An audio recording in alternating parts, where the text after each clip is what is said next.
Hi everyone, welcome to block 5 of Rise and Shine, and this block is called Sweetwater. But before we get into those details, I wanted to show you this beautiful little machine that I'm using.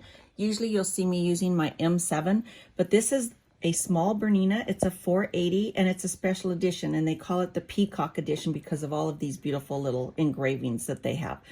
Perfect little machine for taking to classes, and that's why I have her, because the big machines are so hard to carry. So also I want you to see the beautiful case. I'm going to get up here and confuse my videographer. So this beautiful case comes with the machine, and it also comes with a walking foot, which are two things that would cost you several $100s. So a great buy, and you can talk to Veronica for a good deal on that. Okay, so let's get started. And we're going to start with step 1, which is right here. And what you're going to see is it's a typical square in a square. And so I've sewn the first little triangles on for you to show you. And that's this step right here that you're going to do. After you do those, and I do iron these towards the square so that you can see that.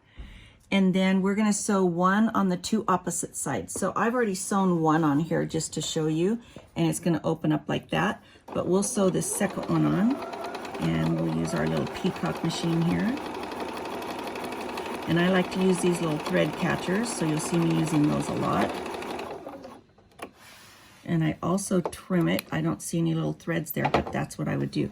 So these are both going to open up like this and iron, and you have a square and a square. Okay, so now we're going to go to step 2. And what we're going to do is we're going to add a 17C triangle to the 18E kite. And so right here I have this. I usually start up at the big end down here. And so we're going to sew this. And what I want to tell you is when you get down to the bottom, make sure that you keep it going straight, your stitching, because otherwise you're not going to get that really nice 1/4 inch at the end. So we're going to cut this off. Take off my little cheaters. And this is going to iron open like this. And it's going to look like this. And I do iron this to the side triangle. You'll see it on the back here. Okay, so now we're going to sew the second one on, and it's going to go the same way. And I like to sew away from where the pointy seam is to start. So we're going to start up here. So I've turned my kite over, my triangles over, and I'm going to make sure that I have these lined up perfectly. I'm going to use my trusty stiletto to hold it. And again, I want to go straight down. There we go. Perfect. And I'm going to get this on here. Oops. Got another one on here. Okay, so this is going to iron open like that. And I'm going to show you one that's already ironed. And you'll see right here where we're going to have that beautiful, perfect 1/4 inch seam. Okay, on to step 3. So we're going to take that unit that we just made, which is the 2 side triangles and the kite, and we're going to add a 2B triangle, and that is this triangle here. So I always set it out. I look at my paper, make sure I have it lined up the right way, and I'm going to start like this. I'm going to get this going. And then I'm going to make sure that I have this down here matching the seams.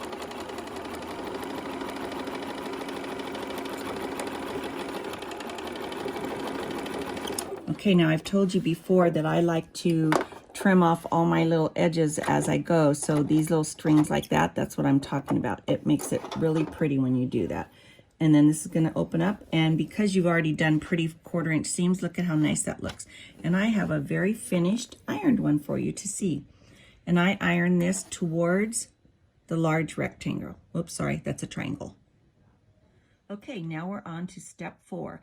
And so you'll see the pieces that we already just sewed together. So now we're going to add one of those 2+2s, or if you have the flying geese, you'll be making it off that. So again, I'm going to line this up and make sure I'm doing it the correct way. I'm going to fold this over. And I don't like to start up here because you already have a bulk with seams. So I'm going to turn it over and sew it this way. And so I'm going to line that up. Get my trusty stiletto. Okay, so now I'm going to make sure that this end lines up, and we're going to sew all the way down.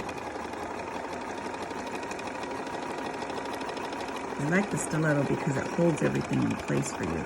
You can hold those seams down so they don't sneak up on you. And after we sew this piece on, it's going to open up like this. Again, we have a beautiful 1/4 inch seam up here, and you are going to make 2 of these units. Okay, on to step 5. We're getting there, guys. Okay, so we're going to sew 2 of the 2 plus 2 units together. So we have C, which is your background, and F, which is the green.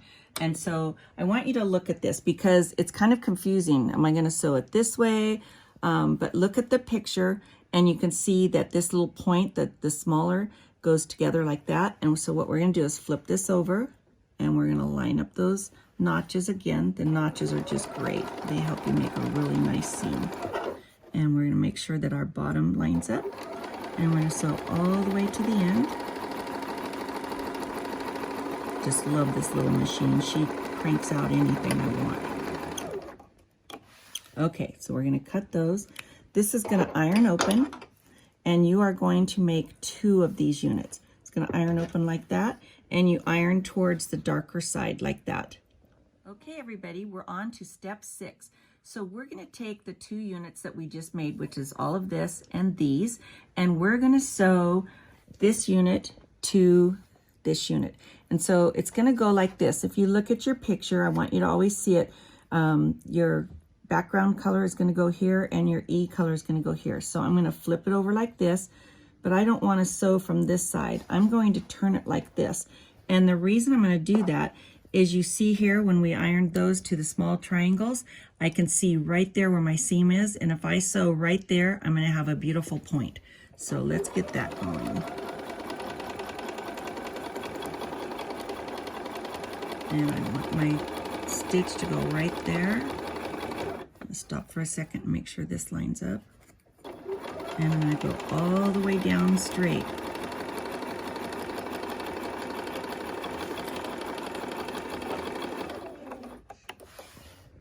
I'm going to trim off these little hairs.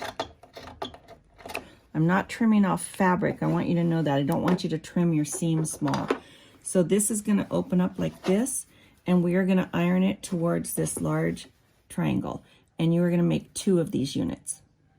Okay, we are now on step 7. So you're going to take 2 of these units right here that you made in step 3, and it's this piece right here, and we're going to add the 2 remaining F triangles. So we're going to turn it over this way, and again, I'm going to tell you that I'm going to sew from this side because I like to see where I want to make my seam go. You all have to know this. I show my daughter how beautiful my points are, and she's like, yes, Mom. It's so funny. I'm very proud of my points. Okay, so when I get to about here, I always like to make sure that that's going to stay down. You don't want to get a seam that's twisted, and we're going to go right where that seam is, and then we're going to hold these together. He's a little bit off, so I'm going to make sure that he fits really nice. I'll hold it with my stiletto.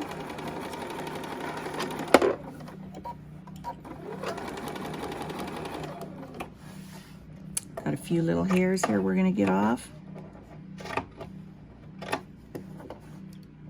And voila, we have a beautiful unit. And you are going to make 2 of these units.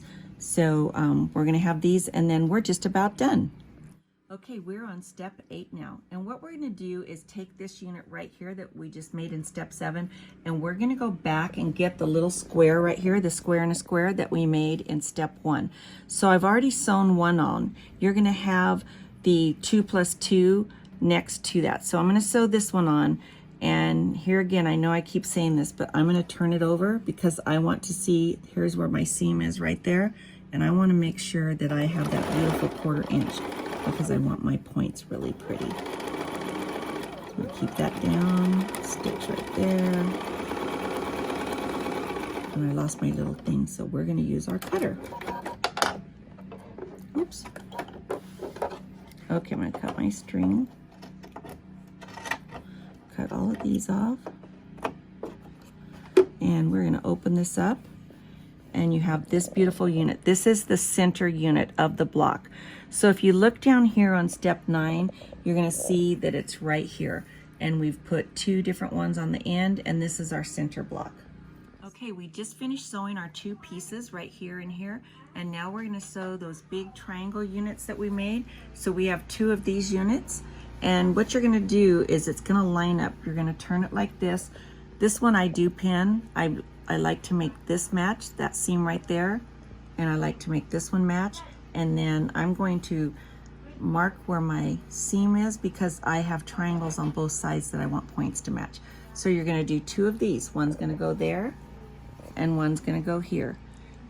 And with the magic of our video, here is a completed square. So I think this is one of my favorite squares of all. I love the way the big triangles are like this. It just kind of looks like a spinning wheel.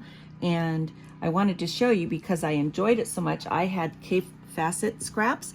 And so look at the difference when you do it with something like this and how fun that is. So this was from one of the quilts that we have available, and these were just scraps that I had. And so I made these gorgeous pinwheel blocks.